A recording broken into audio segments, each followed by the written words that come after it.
Howdy folks, and welcome back to World of Tanks with the mighty Jingles. Now, as I'm sure you can probably imagine, I get a lot of emails every day that basically say, Jingles, you must see my replay. And then I get a lot more emails every day saying, Jingles, did you see my email? It ends up being a lot of emails. And a lot of those emails are basically entitled, Jingles, this is awesome, you must see it. And a lot of the time it's not quite as awesome to watch as it undoubtedly was for the person at the time they were playing it. I've had the same deal myself when I'm coming to do the Random Acts of Violence video series. I've had a game with 4,000 damage, 6 kills, and I think, yeah, good result. And then I go and watch the battle again in the replay, and it's just not interesting. Nothing remarkable happens. Everything is fairly predictable. It's just not interesting to watch on YouTube. And I do get a lot of battles like that. They're great results, but they're never going to make a good video. And then you get ones like this. This is Fastusman from the QSF clan in the T-54 lightweight, Soviet Tier 9 light tank. Until the introduction of the Tier 10 light tanks, this was the Soviet Tier 8 light tank. And despite the fact that it was a light tank, it was a better medium tank than the Soviet Tier 8 medium tank, the T-44, which is faintly ridiculous but also very, very true. Now, as a Tier 9 light tank, I don't think it's so outrageously good that it's better than the T-54, but at Tier 8 against the T-44 there was just no contest. It was better in almost every respect, other than health. And as a Tier 9 light tank, it has the same health as the T-44, 1,300 hit points. Well, fastest man doing the whole mountain goat thing, but he was beaten to the top of the hill by an enemy T-54 lightweight. On the way up, however, there's a whole bunch of enemy tanks just, well, kind of sitting there. I mean, he's put a shot into the A-43, that's 2 into the Type 59 before this guy finally turns the turret around like, is somebody shooting at me? And I just love that fastest man just keeps poking the ass of this tank out as quickly as the gun reloads and finding something to shoot at. Over and over and over. The Type 59's finally had enough and he's gone. The A-43's been knocked out and now this Tiger is looking like the next victim. There's one. And... really? Yes, really. 2 kills. And the game has just started. Sadly for fastest man, there doesn't appear to be anything else down there that he can farm damage on. Maybe? No? Okay. Back to the top of the hill, where, let's not forget, there is an enemy T-54 lightweight somewhere. Yep, there he is, far side of the lighthouse. Now, fastest man never actually physically laid eyes on that T-54 lightweight. This is proximity detection, but fastest man is aware that he's there. So what the enemy T-54 lightweight's excuse is, I have no idea. Just, really? Hello, I'm behind you. Okay, I'm just going to pause things here. The quickest and fastest way of dealing in this situation with that enemy T-54 lightweight is to just drive down the hill and ram him clean off the edge. And that is pretty much exactly what fastest man is attempting to do. The key part of that phrase, of course, is that's what fastest man is attempting to do. But hey, if it's good once... What the hell just happened? What the hell did we just watch? In fact, no, it was too good. Let's just watch that again. And here we go. Tries to ram, screws it up, overshoots, ends up down the hill. Enemy T-54 lightweight, tries to ram, screws it up, overshoots, ends up dead. That was just perfect. How the hell he got away with that, I have no idea, but I'm glad he did, because it was hilarious. And I mean, seriously, what the hell did we just watch? You'll note, by the way, that while the match hasn't been playing for very long, we're still barely just coming up to 3 minutes expired, but, well, the team have only managed to kill 3 enemy tanks. And fastest man's killed 2 of them. You may have thought he got the kill on the T-54 lightweight, but there was actually a Panther 88 on the team, that's him down there, who shaved off the last 25 health on the T-54 lightweight.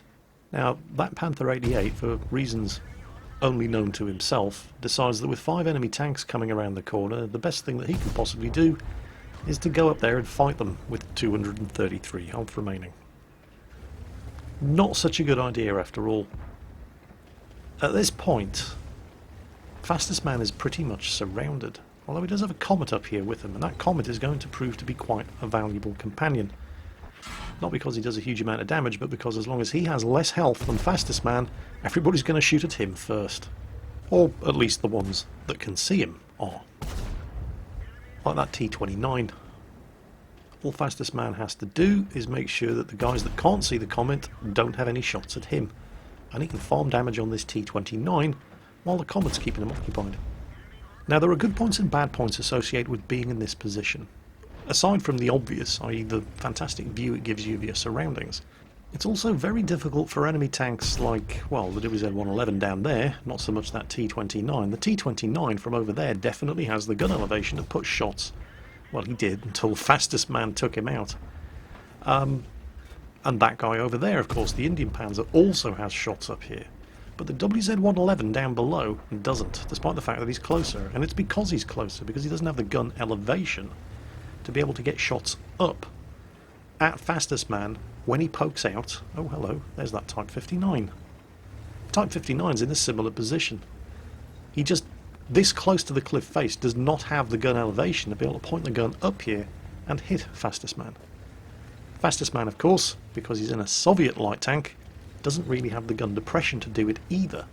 But then again, he doesn't really have to. As long as he can keep them spotted while they cross the open, like that T-29 and the Indian Panzer, his teammates can shoot them up for him.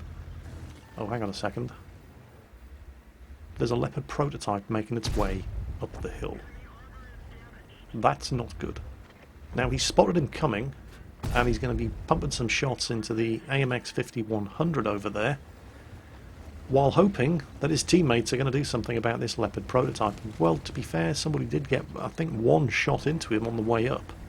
So what Fastusman needs to do now is convince this Leopard prototype to follow him over the ridge where the rest of his team can shoot at him, and then swap positions with him to ensure that he's not blocking his team's line of sight.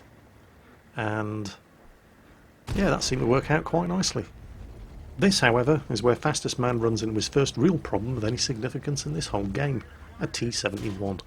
And going up there to take one shot at him was probably not a very wise trade. In fact, if his tracks hadn't eaten that last shot, he would... well, he might not be dead, but he wouldn't be far off it. Now, once again, he really needs the rest of his team to come to his aid here, but there's plenty of cover for him in the wrecks of these two dead tanks, and the T-71 falls for it, and runs straight into a fusillade of fire from the rest of Fastusman's team. But he didn't fall for it all the way. He only took the one hit, well, two if you count the shot that Fastusman put into him. So he's not falling for it any further than that. He's fallen back, broken line of sight, and he's around the other side of the lighthouse.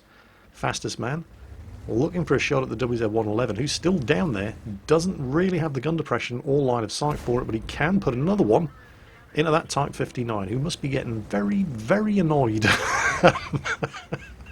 with Fastusman's performance so far in this game. I think Fastusman is the only person who has ever hit that Type 59. The Type 59 driving in closer again to the base of the hill with the WZ-111, which means neither of those tanks are any threat. They're too close to the hill, they don't have the gun elevation to point their guns up here and hit Fastusman, and the WZ-111's been taken out. Type 59's still down there somewhere, but Fastusman, aware, of course, that the T-71 will have reloaded by now, keeping a weather eye on his position, and of course they're constantly proximity detecting each other, so there's no surprises for either of them here. T-71 can take him out with one shot. Fastusman waits. All of his consumables have now come off cooldown. He's got no standard ammunition left, by the way. He's burned through it all. Now he's chewing through his stock of APCR premium ammunition. Pulls back down the hill, just making sure nobody's coming up here after him. Also looking to see if he had a shot at that AMX M4 while keeping an eye on the T-71. Obviously, if the T-71 were to follow him down here, then that would be great. Fastusman's problems would be over because the rest of the team would be able to take him out. But it looks like he's... and Fastusman, if he'd been in nearly any other tank, could have had him right there. But the T-54 lightweight's gun depression is just not good enough. I think that T-71 is trying to put shots into the Batchat 25 AP down there, but he can't really afford to split his attention, because if he takes the eye off the ball for a second, Fastusman is going to have him. Yep. Kill number 6. 6,109 damage done in a light tank, but there are still 2 enemy tanks remaining. Okay, there's 1 enemy tank remaining, there's a Scorpion G, and he was last spotted all the way up in the northwestern corner of the map. Whoa, Fastusman, careful now. Steady on. Let's not get carried away. You wouldn't want to wreck the tank when there's still enemies to be killed and end up looking like a complete tit on YouTube, would you? Oh dear. Oh well, at least he saw the funny side. What made that all the more remarkable was that Fastusman plays in Pakistan. And for those of you who aren't completely familiar with the geography, that's about half a mile from Russia. So you'd expect Pakistani players to be playing on the Russian server, but no, they instead have to play on the Asian server, which is located around about 3.5 light years away from Pakistan, so he normally has to play with some pretty terrible ping. And yet despite that, he still did 6,109 damage, got 6 kills, ace tanker, high caliber, and top gun. So very, very nice performance, Fastusman, and I did definitely appreciate the comedy ending that you gave us. It was was very considerate of you. That's it for today. Hope you enjoyed today's video, folks, and as always, take care, and I'll catch you next time.